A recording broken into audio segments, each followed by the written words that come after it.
कक्षा हो चुकी है शुरू और सभी को सादर नमस्ते, सभी को प्रणाम।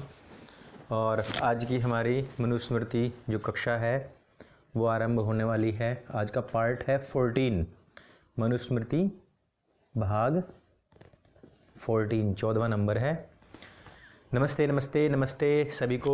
ओम नमस्ते नमस्ते ओम। मैं इधर इसको देख भी लूँ और अब जो है शुरू कर दे जी। तो जिनके पास में है विशुद्ध मनुस्मृति उनका वो खोल लेंगे पेज नंबर 154। ठीक है, पेज नंबर 154 पे है 174। अधर्मेणैधते तावत् ततो भद्राणि पश्यति ततः सपत्नान् जयति समूलस्तु विनश्यति। ऋषि कहते हैं मनुष्य अधर्मेण तावत् एधते यानी कि अधर्माचरण के द्वारा पहले पहले उन्नति करता है, उससे वह अपना कल्याण सुख और सुविधाएं मान प्रतिष्ठा प्राप्ति होते हुए भी अनुभव करता है। उससे शत्रुओं में भी बढ़ोतरी को प्राप्त करता है, किंतु अंततः उस अधर्मकर्ता का जड़ से ही सर्वनाश हो जाता है। अधर्माचरण के द्वारा जो धन संपत्ति मेरे पास नहीं है, तो जो मैं बोल रहा हूं उसको सुनते रहिए। अधर्म के अनुसार जो कोई भी पैसा कमाता है, सबसे बड़ी बात कि जो कोई भी, क्या कहा गया इसमें, जो कोई भी, तो मनुस्मृति का विरोध करने वाले लोग क्या कहते हैं आपको कि इसमें तो दलितों के बारे में बहुत गलत है। कोई कहता है कि इसमें मुसलमानों के खिलाफ है, कोई कहता है इसमें सिर्फ ब्राह्मणों के लिए ही लिखा गया है। और मनु महाराज क्या कहते हैं, मनुष्य अधर्माचरण के द्वारा पहले तो उन्नति करता है, खूब कमाता है, लेकिन उसके द्वारा वो धन नहीं कमा रहा है, वो अपने दुश्मन कमा रहा है। और उन दुश्मनों के द्वारा या ईश्वर के विधान के द्वारा वो अति शीघ्र ही नष्ट हो जाता है, समाप्त हो जाया करता है। इस प्रकार से मनु महाराज कहते हैं कि अधर्म युक्त धन कभी भी ना कमाएं, और जो मनु विरोधी हैं वो अधर्म युक्त धन ही कमाएं, पापाचरण करें, वो खूब लूट पाट करें, कानून तोड़े, अधर्म करें। और जो सच्चे मनुवादी हैं वो कभी भी अधर्म के द्वारा पैसा ना कमाएं, सत्य धर्म का ही पालन करें। सत्य धर्मार्य वृत्तेषु शौचे चैवार मेत्सदा शिष्यांश्च शिष्यार्धर्मेण वाग्बाहुदर संयतः। देखो क्या कहते हैं, मनुष्य सत्य धर्म आर्य वृत्तेषु यानी कि सत्य धर्म और आर्य यानी कि उत्तम, जो कहते हैं आर्य तो विदेशी हैं, अब आर्य का मतलब होता क्या है, उत्तम, सदाचार युक्त आचरण में। ऋषि कहते हैं, मनु महाराज कहते हैं आर्य बनो और कृण्वन्तो विश्वमार्यम, अर्थात पूरे विश्व को आर्य बनाओ। अब आर्य कोई जाति थोड़ा ही ना है, आर्य कोई आर्य समाज में रहने वाले थोड़ा ही ना लोग हैं, या फिर अंकुर आर्य भी है। यदि उसका जो बच्चा या बच्ची होंगे वो अगर अच्छे आचरण पे नहीं चलते हैं तो वो आर्य कहलाने के लायक नहीं है, वो सब मलेच्छ कहलाने के लायक हैं। इसलिए यहां क्या कहा गया है, आर्य ऐसे ही नहीं किसी ने लिख लिया अपने नाम के सामने और बन गया आर्य। मनु महाराज क्या कह रहे हैं, सत्य धर्म आर्यवृत्तेषु, सत्य धर्म और उत्तम सदाचार युक्त आचरण में, यानी कि वो हुए आर्य। और मन वचन कर्म की पवित्रता तथा शरीर की शुद्धि, कोई लोग नहा धो के बस ऊपर ऊपर से चीकना चौपड़ी हो गए और अंदर से बिल्कुल नहाना धोना कुछ नहीं है, अंदर का नहाना धोना, इनके मन साफ नहीं है। तो ऐसे लोग भी अनार्य हैं जो अंदर से कभी भी साफ नहीं रहते हैं। मन की साफ शुद्धि, वाक बाहु उदर संयतः, वाणी बाहु उदर अर्थात जन्म धन आदि पाने के लोभ को वश में रखते हुए धर्मपूर्वक शिष्यों को शिक्षा दे और उन पर अनुशासन रखे। चाहे कोई टीचर हो, चाहे कोई गृहस्थ हो, चाहे कोई भी क्यों ना हो, प्रत्येक मनुष्य, मनु महाराज ने प्रत्येक अपने श्लोक के सामने लिख दिया, हे मनुष्य। अब बताओ, क्या दलित मनुष्य नहीं है? क्या मुसलमान मनुष्य नहीं है? ये तो सबके लिए है। मनुष्य मात्र के लिए कहा गया है, मनुष्य मात्र को कहा गया है कि हे मनुष्य, तू बाहर भीतर की शुद्धि रख और अपने शिष्यों को भी वैसी ही शिक्षा दे, अकेले मत जा। नेक्स्ट 176 पढ़ते हैं। परित्यजेत तदर्थ परित्यजेदर्थ कामो यौ स्यातां धर्म वर्जितौ धर्मं चाप्य सुखोर्दकं लोकविक्रुमेष्टमेव च यौ अर्थ कामो धर्म वर्जितो स्याताम। जिसके नीचे हलंत लगा होता है ना, वो एकदम बंद हो जाता है। जैसे कि मैंने एक दिन बताया था ना आप लोगों को, जैसे यहाँ मैं देख रहा हूँ करणपाल, तो मनुस्मृति में क्या बताया गया था, कभी भी किसी का नाम लेना है तो कैसे लेना है, करण, ऐसे नहीं बोलना है, करण, हे करण, है ना। मुंह खुला का खुला रहना चाहिए। जो अकारांत होते हैं, अकारांत समझ रहे हो ना, इतनी संस्कृत तो सभी समझते होंगे। अकारांत वालों को क्या कहना चाहिए, जैसे अंकुर, अंकुर नहीं है ये, अंकुर होगा तो र के नीचे हलंत लग गया, वहीं के वही बंद, वो क्या होता है, अंकुर, है ना, अंकुर बंद, अंकुर, ऐसे तालु से जीभ को छोड़ दीजिए, अ का भाव आना चाहिए। तो इस प्रकार से जैसे इसमें कहा गया है स्याताम, तो ये स्याताम ही है। जो अर्थ यानी कि धर्म, ऐश्वर्य और कामना पूर्ति धर्म से रहित हो, अर्थात अधर्म से सिद्ध होती हो, उसको छोड़ दे में तुरंत ही, और भविष्य में दुख उत्पन्न करने वाला, लोगों द्वारा निंदित हो ऐसे नाम मात्र के धर्म या धर्माभास को भी छोड़ देवे। धर्म आभास, क्या, धर्माभास को भी छोड़ देवे। यदि मनुष्य को ऐसा लग रहा है कि जो मैं कमा रहा हूँ वो आभास भी हो जाए उसको कि मैं जो कर रहा हूँ गलत कर रहा हूँ, तो उसको जैसे ही पता लगे तुरंत ही छोड़ देना चाहिए। अब एक बात बताना, सारे के सारे यहाँ 81 लोग हैं अभी उपस्थित, सब एक बात बताना। मान लिया आप अभी बाहर से आए, अपने घर में घुस गए, और घर में घुसने के बाद में आप बैठ गए, अपने सोफे पे बैठे हुए, बिल्कुल आराम से बैठे हुए हो, और आपको कुछ नहीं पता, बस आप देख रहे हो, अपना टीवी देख रहे हो, चाय पी रहे हो, कुछ भी कर रहे हो। अब आपको अचानक से बदबू आई, और बदबू आई कि कहीं जैसे मल की या गोबर की बदबू आई, और आपने इधर उधर देखा और आपने देखा कि ये तो आपकी चप्पल पर ही गोबर लगा हुआ है, ठीक है, कुछ भी गंदगी ऐसी बदबूदार लगी हुई है।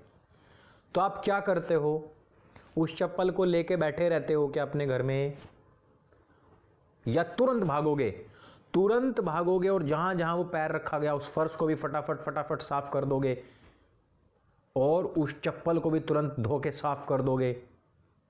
दोनों में से क्या करोगे, तुरंत सफाई करोगे या बदबू पता लगने के बाद भी आराम से बैठे रहोगे? आंसर करना भी है ना, फटाफट आंसर करो, क्या करोगे? तो वैसा ही प्रत्येक मनुष्य को करना चाहिए। क्या करना चाहिए प्रत्येक मनुष्य को? जैसे ही पता लग जाए, अभय भाई ने सबसे पहला जवाब दिया है, अभय दुबे, सबसे पहले हम उसको तुरंत साफ कर देंगे, एकदम छोड़ देंगे, जो गंदगी है उससे एकदम पृथक हो जाएंगे, अलग कर देंगे खुद से।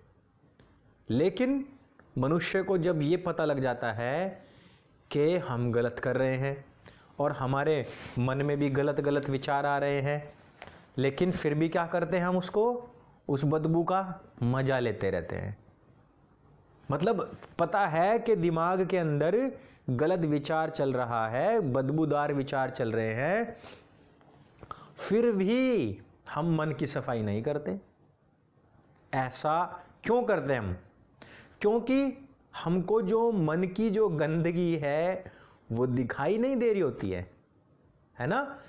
मन की जो गंदगी है वो दिखाई नहीं दे रही होती है, क्योंकि हमारी जो आंखें हैं उससे सिर्फ हम स्थूल को देखते हैं, जो बड़ी बड़ी चीज़ें हैं, यानी कि बाहर की, जो हमारे चर्म चक्षुओं से बाहर के जो बाह्य जगत में जो दिखाई देता है वो तो सब चलता है। पर जो अंदर का जो गंदगी है, वो जो सूक्ष्म है, हम एक्सट्रोवर्ट ज़्यादा हैं, इंट्रोवर्ट थोड़े से भी नहीं है। जो लोग इंट्रोवर्ट होते हैं, जो अंदर की भी शुद्धि के लिए काम करते हैं, उनको तुरंत पता लग जाता है भाई कुछ तो अंदर गड़बड़ चल रही है, कोई तो गलत विचार मन में आ गया है, उस गलत विचार को तुरंत ही हटाना है। तो वो जो गलत विचार अंदर आता है ना, उसकी बदबू आने लग जाती है फिर, जब लोग इंट्रोवर्ट होते हैं। इंट्रोवर्ट कैसे होते हैं? तो देखो, किसी ने कहा है कि कलंक तोड़ साफ नहीं किया जा सकता। कल की कक्षा में शायद आप नहीं थे, कल इसी विषय पे बात हुई थी। एक सामान्य भारतीय जी, कल इसी विषय पे बात हुई थी कि कलंक लगना ही नहीं चाहिए। कलंक कैसे नहीं लगेगा, कौन बताएगा? कोई भी कार्य करने से पहले हमें क्या सोचना चाहिए? दिव्या जैन जी आप बताइए। अभिषेक जी आप भी कल थे ना? दिव्या थी कल, इनका तो मुझे पता है। कोई भी काम करने से पहले हमें क्या सोचना चाहिए? तो उससे हमारे जीवन पर कभी भी कलंक नहीं लगेगा, वो बताइए मुझे। तो कलंक को तो हम बिल्कुल, क्या आंसर आया है?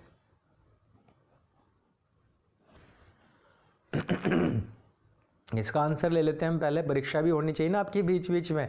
गोल हो गए बिल्कुल, आंसर नहीं आ रहा है किसी का।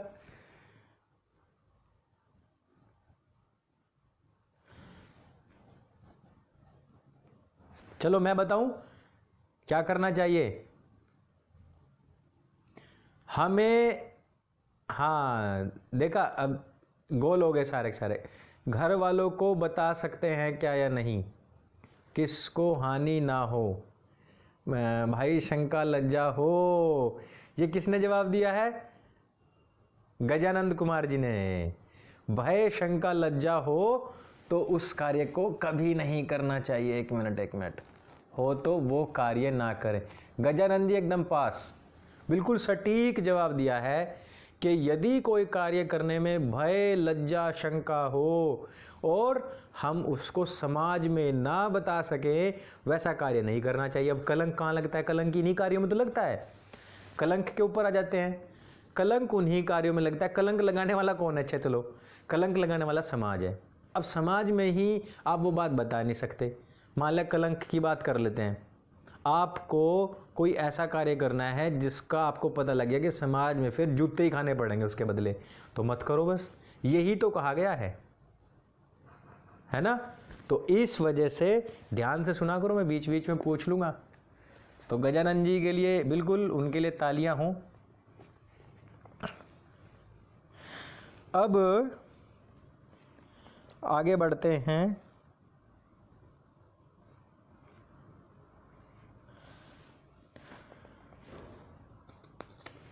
देखो, इसमें धर्म वर्जित का अर्थ भी बताया है कि चोरी डकैती रिश्वत भ्रष्टाचार छल कपट हिंसा परपीड़ा दूसरे को कष्ट देना अधर्म आदि से प्राप्त ऐसा धन धर्म वर्जित है।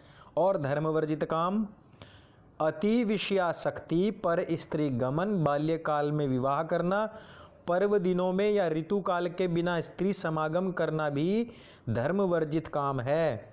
और बाल विवाह करना भी धर्म वर्जित काम है। अब लोग कहते हैं कि मनुस्मृति में तो बालपन में विवाह बताया गया है, जबकि मैं कल वेद पढ़ रहा था तो वेद में बताया गया है कि लड़का और लड़की की आयु का विवाह की जो है शादी की उम्र क्या होनी चाहिए, वो भी बताया गया है यहाँ तक की, ठीक है। और वो इतना एग्जैक्ट बताया गया है कि इतना एग्जैक्ट तो आपकी सरकार भी नहीं बता पाई आज तक। तो धर्म वर्जित काम बता दिए हैं, धर्म वर्जित अर्थ बता दिए हैं। अर्थ यानी कि किससे पैसा नहीं कमाना है। आगे बढ़ते हैं। न पाणिपाद चपलो न नेत्र चपलो अनऋजु न स्याद्वाक् चपलश्चैव न परद्रोह कर्मधीः। अर्थात हे मनुष्य, हाथ पैरों से चंचल ना हो, नेत्रों से चंचल ना हो, कुटिलता रहित रहे, और इसी प्रकार वाणी से भी चंचल ना हो और ईर्ष्या द्वेष भाव से दूसरों के काम बिगाड़ने या हानि करने में मन लगाने वाला ना हो। सरोजनी नगर आर्य समाज से कोई आया है क्या? अब देखो भाई, इतनी गजब बात कही है, और ये लड़का लड़की के सिलेक्शन के टाइम भी मनु महाराज ने बात दोहराई थी। किस किस को याद है कैसी लड़की होनी चाहिए हैं? चलो कोई तो बताएगा ही, मैं आगे बात बढ़ाता हूँ। लड़का लड़की के सिलेक्शन में एक दूसरे का विशेष ध्यान रखने के लिए कहा गया था, और उसमें यह बताया गया था कि हम सबको जब भी लड़का और लड़की देखनी हो तो कुछ पॉइंट्स होने चाहिए क्लियर, है ना। कुछ ऐसे पॉइंट्स होने चाहिए क्लियर कि जिसमें लड़के और लड़की को लें, दायरा वो होना चाहिए। उसमें पहला दायरा यही है कि जब कोई भी लड़का या लड़की के जो नैन है वो चंचल ना होने चाहिए, ठीक है। वो बहुत तेजी से, नैन चंचल किसको बोलते हैं? इधर जो सबको न्यू देखते रहते हैं, कोई भी जा रहा हो उसको ही देखते रहते हैं, सबकी तरफ देखते रहते हैं, उसके बहुत नैन चंचल, दूर दूर तक के देखते रहते हैं, मतलब स्थिर नहीं है जिसका मन एकदम भी। हाथ पैर चंचल कैसे होते हैं? कोई कोई लोग क्या बैठे पैर हिलाते रहेंगे, चलते चलते ठोकर मारते हुए चलेंगे, हाथ बैठे वो उंगलियां चटकाते रहेंगे, कई मुंह में देते रहेंगे, फिर इधर, फिर नाक में दे देंगे, फिर इधर इधर, फिर इधर इधर। मतलब उन लोगों को देखते ही आप पहचान जाओ कि ये अत्यंत चंचल हैं, यानी कि ये एकाग्र नहीं हैं, यानी कि ये फिकल माइंडेड हैं, यानी कि इनके, कौन कह रहा है वंशानुगत बीमारी हो तो उनसे विवाह नहीं करना चाहिए, वो उनके बारे में बहुत सारी बातें हो चुकी हैं। जो चंचल होते हैं, ध्यान दे रहे हो, जो चंचल होते हैं, जिनके हाथ पैर शरीर बहुत ज़्यादा और नज़र बहुत ज़्यादा चंचल होते हैं, ऐसे ना लड़की से और ना ऐसे लड़के से ना दोस्ती करें, और ना ही क्या, कौन कह रहा है, चक्कर मकर ना करते हो, हाँ ये बात है। और उंगली चटकाना ये भी बहुत गलत बात है। ऐसा ना कर, किसको कहा है ये बताओ? ये दलित को कहा है क्या? ये स्वर्ण को कहा है, या मुसलमानों को कहा है? किसको कहा है? वैश्य को कहा है? क्षत्रिय को कहा है? मनुष्य को कहा है, ठीक है। सब चीजें मनुष्यों के लिए है। आगे बढ़ते हैं। ऋत्विक पुरोहित आचार्यो मातुल अतिथि संस्कृते बाल वृद्धा आतुरे वैद्येर जाति संबंधी बांधवैहि माता पितृभ्याम यामी भी भर्तृणा पुत्रेण भार्यया दुहित्रा दास वर्गेण विवादम न समाचरेत। ठीक है, इसको अभी ध्यान से सुनना, बहुत अच्छी बात आई है। मनुष्य सबसे पहले किसको पुकारा है? मनु की संतान सब है। कौन? मनुष्य, जितने भी मनुष्य हैं। मनुष्य कभी भी विशेष यज्ञ कराने वालों को, कुल पुरोहितों को, शिक्षा देने वाले आचार्यों से, मामा से, अतिथियों, आश्रितों, आश्रित जनों से आदि से, बालकों, बूढ़ों, रोगियों से, वैद्यों से, अपने वंश वाले रिश्तेदार मित्रों से, माता से, पिता से और बहनों से, भाइयों से, पुत्र से, पत्नी से, पुत्री से, सेवकों से कभी भी लड़ाई झगड़ा ना करे।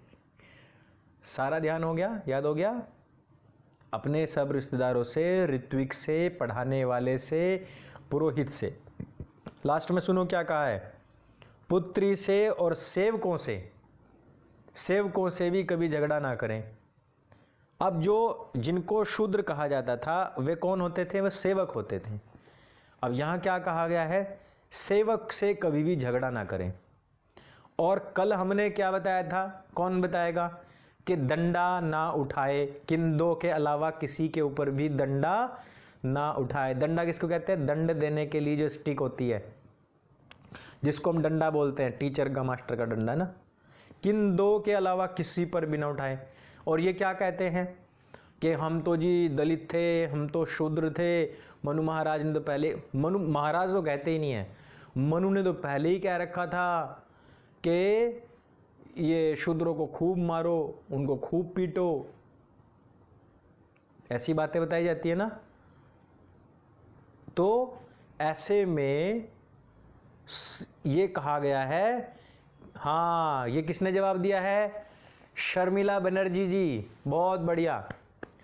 और स्टूडेंट और सन, लड़का और स्टूडेंट, अरविंद कुशवाहा जी, बहुत बढ़िया। पुत्र और शिष्य, वेणु दयाल अग्रवाल जी, बहुत बढ़िया, बहुत बढ़िया। शिष्य और पुत्र, राजीव कोहली जी, बहुत बढ़िया, बहुत बढ़िया, बहुत बढ़िया, बहुत बढ़िया। आंसर एकदम सही। इन दो के अलावा नहीं। और इन दो पे भी कब? इन दो पे भी तब करें जब उनको पढ़ाना हो। गुस्से में ना उठाएं उनके ऊपर हाथ। अब देखो, यहां तो बीवी के ऊपर भी, बेटे के ऊपर भी बहुत बढ़िया, सब अच्छा जवाब दे रहे हैं। अब किसी के ऊपर भी डंडा नहीं उठाना और किसी से भी झगड़ा नहीं करना है।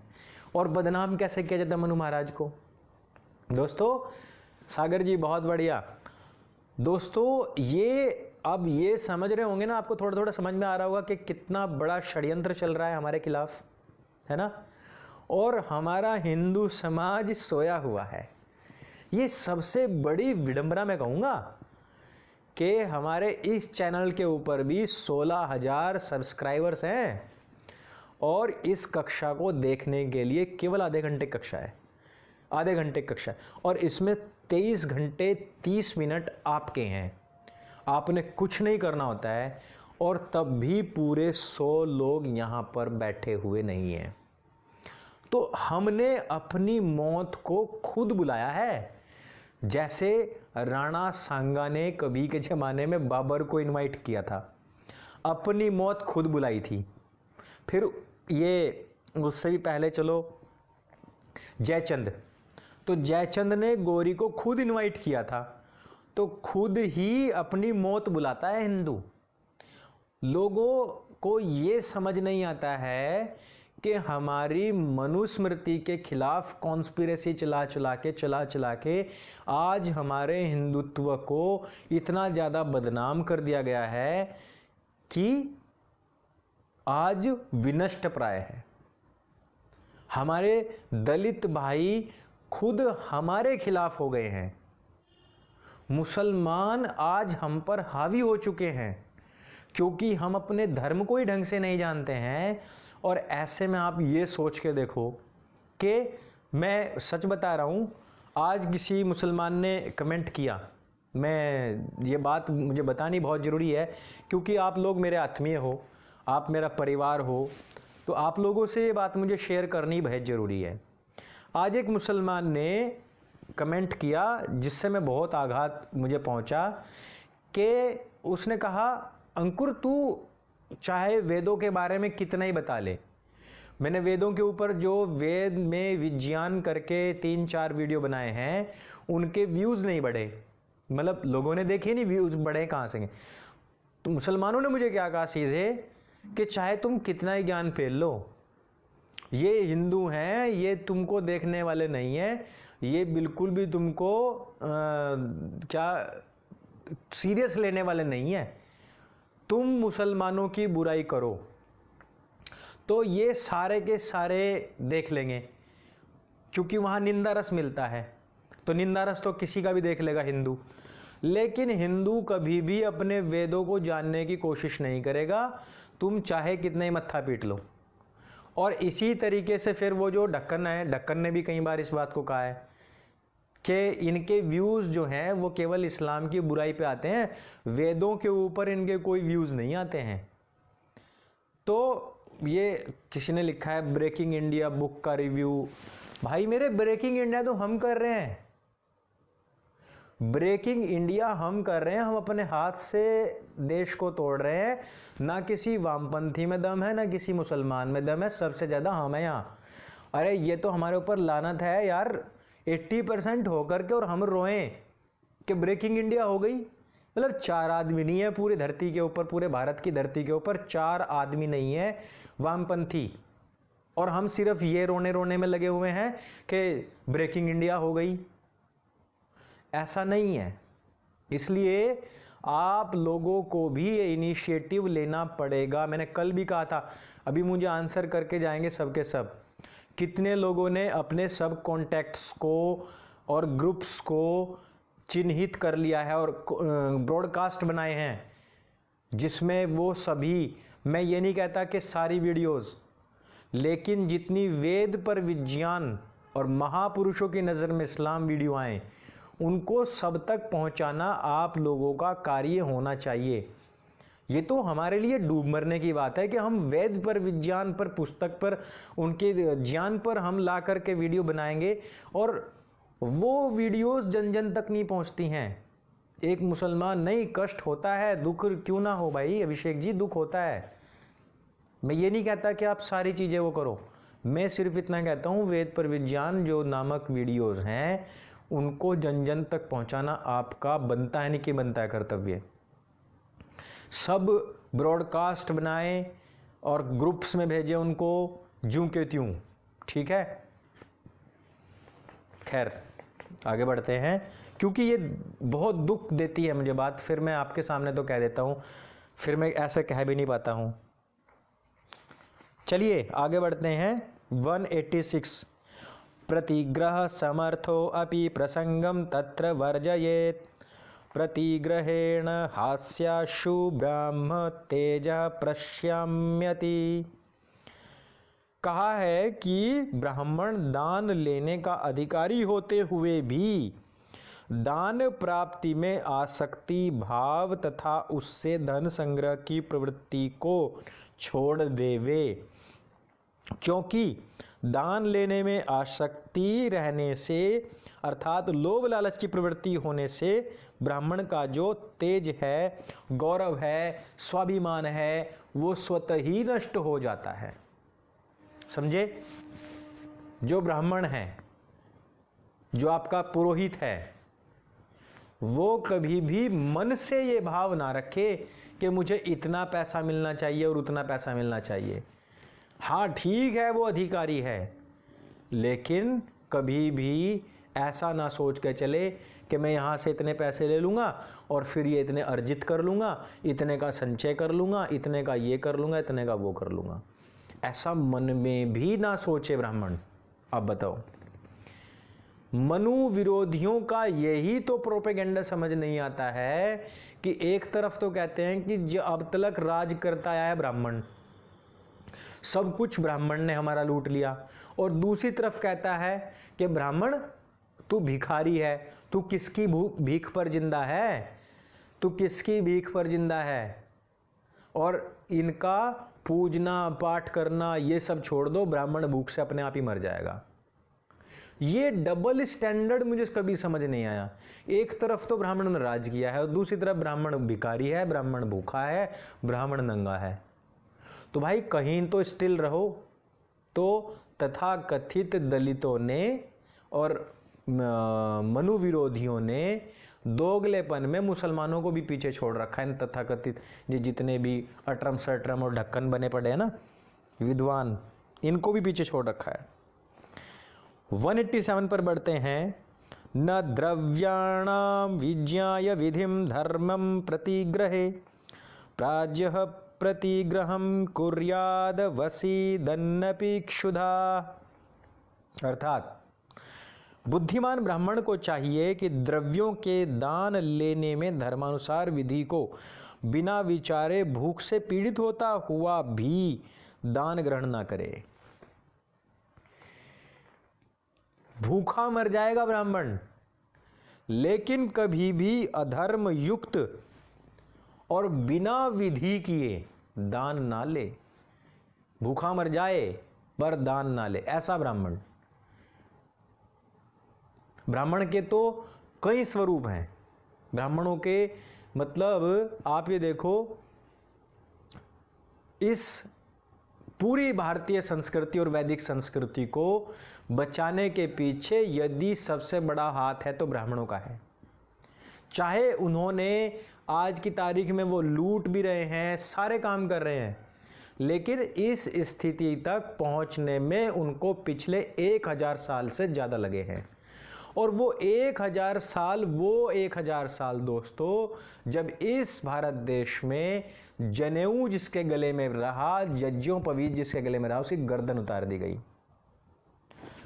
अगर तुम्हारे सीने में छुरा घोंपने के बाद तुमसे ये कहा जाए, पूरा गाड़ के और फिर कहा जाए कि जनेऊ उतार दे, तो मैं तुझे जिंदा छोड़ दूंगा, और तुमको पता लग जाए कि भाई ऐसा हो रहा है आस पड़ोस में भी, तो मैं इस बात की गारंटी ले सकता हूं 99% लोग जनेऊ उतार कर तुरंत फेंक देंगे कि भाई चांस भी नहीं दिया जाता है, सीधे पहले छुरा छाती में पूरा उतार देते हैं, उसके बाद कहते हैं कि जनेऊ उतार दे तब तेरी जान बख्शी जाएगी। तो भाई ऐसे लोग हैं, हम तो जनेऊ उतार के फेंक देंगे। एक कौम ऐसी थी जिसने फिर भी जनेऊ अपने बच्चे के होते ही गले में डाल दिया। वो बच्चे को पता कुछ नहीं है, क्योंकि बाप मारा गया है, वो छोटा बच्चा है, उसको भी पता कुछ नहीं है। उसकी जान बचाने के लिए उसकी बहन ने उसके गले में से जनेऊ उतार दिया, किसी की माँ ने उतार दिया, ब्राह्मणों ने ही उतार दिया, हाथ में बांध दिया। ये जो 3 लपेटे डालते हैं ना, मैं बहुत सारी कॉन्स्पिरेसी सुन रहा हूँ आजकल लोगों के मुंह से कि ये हाथ में जो डोरा बांधते हैं ये फलाने की पहचान है, ये ढिमकाने की पहचान है। क्या है? जब हाथ में, आवाज आ रही है सबको? हाथ में कलावा बांधना कोई लव जिहाद की पहचान नहीं थी। ये बहुत कॉन्स्पिरेसी चलाई हुई है। जनेऊ के बदले जब गर्दन कटनी शुरू हुई तो लोगों ने अपने कहीं ना कहीं तो उसको बचा कर रखना ही था, सब तो मर नहीं जाएंगे, तो समझौता किया लोगों ने, और जो 3 धागे यहाँ थे वो उन्होंने हाथ में 3 ही लपेटे देते हैं, वही चीज हाथ में आ गई। सिर्फ ये था उन जिहादियों को, उन मुसलमानों को धोखा देना था, तो वो करते हुए हाथ में आया। लेकिन आप उस बच्चे को सोच करके देखिए जिसका पिता मारा गया, जिसकी माँ मारी गई, वो छोटा सा बच्चा है, उसके पास में सिर्फ एक पोथी है, किताब है, और उसको सिर्फ इतना पता है कि इस किताब को बचाना है, तुझे अपनी जिंदगी पे खेल जाना है, लेकिन ये किताब तुझे बचानी है। हमारे यहाँ नॉर्थ में थे सारे के सारे स्कूल कॉलेज, आपको तो पता ही है, तक्षशिला हुआ, नालंदा हुआ, सब नॉर्थ में ही थे। नॉर्थ से बच्चे, बड़े बूढ़े बुजुर्ग इन वेदों को लेकर के भागे जंगलों में छिपे, और जाकर के साउथ के जंगलों में जाकर के छिपे हैं।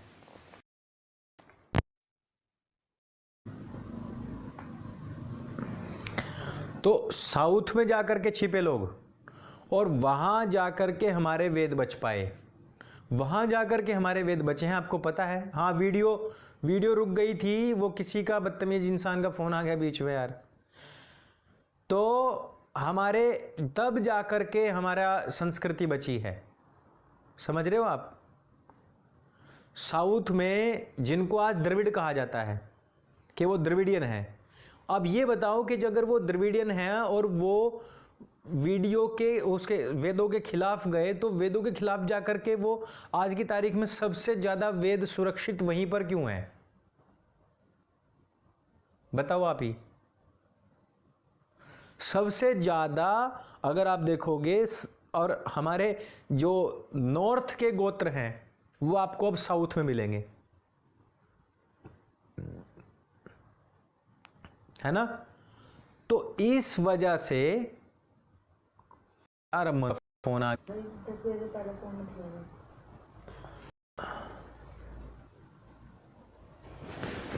बात तो बिल्कुल भी। चलो ठीक है, आज की कक्षा को समाप्त करें क्या, क्योंकि बार फोन पता नहीं कौन कर रहा है, फ्लाइट मोड पे है जबकि।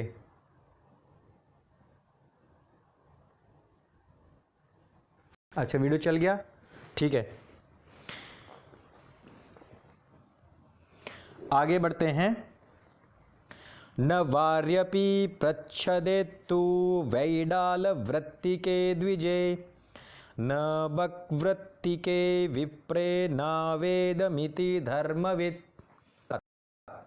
धर्म को जानने वाले व्यक्ति को चाहिए कि वैडाल वृत्तिक यानी कि बिल्ली से कपट स्वभाव वाले को, बगुले जैसे धोखेबाज स्वभाव वाले को, ब्राह्मण को और वेद न जानने पढ़ाने वाले ब्राह्मण को जल भी ना दे। दान दक्षिणा का तो कोई प्रश्न नहीं उठता। कितनी शानदार बात कही है। अगर कोई धर्म को जानने वाले व्यक्ति को ऐसा चाहिए कि विडाल की तरह, क्या, जो बुगलेबाज हो और जो वेद विद्या ना जानता हो, ऐसे व्यक्ति को, ऐसे ब्राह्मण को कभी जिंदगी में ना पिलाए, दान दक्षिणा देने की तो बात ही छोड़ दो। ठीक है, तो यहां हम पहुंचे इस प्रकार से और हमारे 192 श्लोक अध्याय नंबर 4 के पूरे हुए। इस प्रकार से रोजाना चलती रहेंगी। चलिए सीधे बैठते हैं और बीच बीच में प्रश्न पूछा करूंगा मैं रोजाना, सबको आंसर करना है।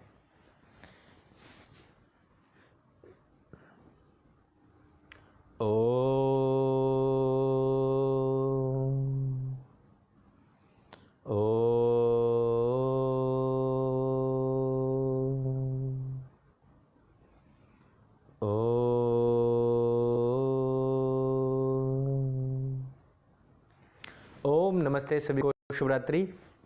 और कल सब ध्यान रखना, मैं किसी से भी कुछ भी क्वेश्चन पूछ सकता हूँ।